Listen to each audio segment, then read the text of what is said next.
ഈ വർഷത്തെ ഹജ്ജ് കർമ്മങ്ങൾക്കായി ഹാജിമാർ മിനായിലേക്ക് പുറപ്പെട്ടു. ഇനി മിനായിലാണ് ഹാജിമാർ തമ്പടിക്കുക. തിങ്കളാഴ്ചയാണ് ഹജ്ജിന്റെ സുപ്രധാന ചടങ്ങായ അറഫ സംഗമം. മലയാളി ഹാജിമാരിൽ പലരുടെയും വീടുകൾ വെള്ളത്തിലാണ്. മനസ്സ് നിറയെ നാടിനുള്ള പ്രാർത്ഥനകളുമായാണ് ഹാജിമാർ. പുതിയൊരു ജന്മം തേടി ഹജ്ജിനെത്തിയതാണ് ഹാജിമാർ.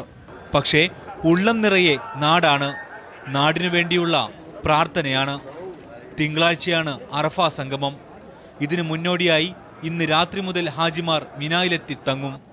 പക്ഷേ പുറപ്പെടാനൊരുങ്ങിയ ഹാജിമാരെ കാണാനെത്തിയ മീഡിയ വൺ സംഘത്തിന് മുന്നിൽ അവരുടെ വാക്കുകൾ ഇടറി. ഞങ്ങൾ പോരുമ്പോൾ തന്നെ വെള്ളത്തിലാണ്. ഞാൻ 3 വീട്ടിൽ നിന്നാണ് ഹജ്ജിന് പോകാൻ വേണ്ടി ഇറങ്ങിയത്.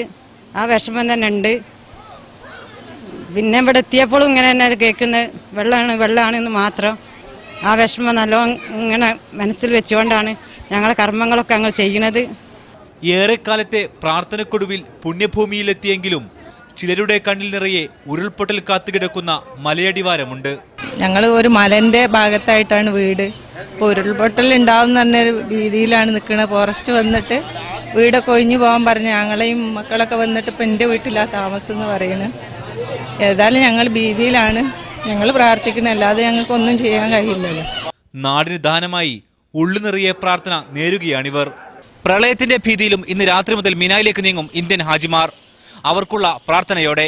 മക്കയിൽ നിന്നും ക്യാമറ പേഴ്സൺ സാബി സലീമിനൊപ്പം അഫ്താബ് റഹ്മാൻ, മീഡിയ വൺ.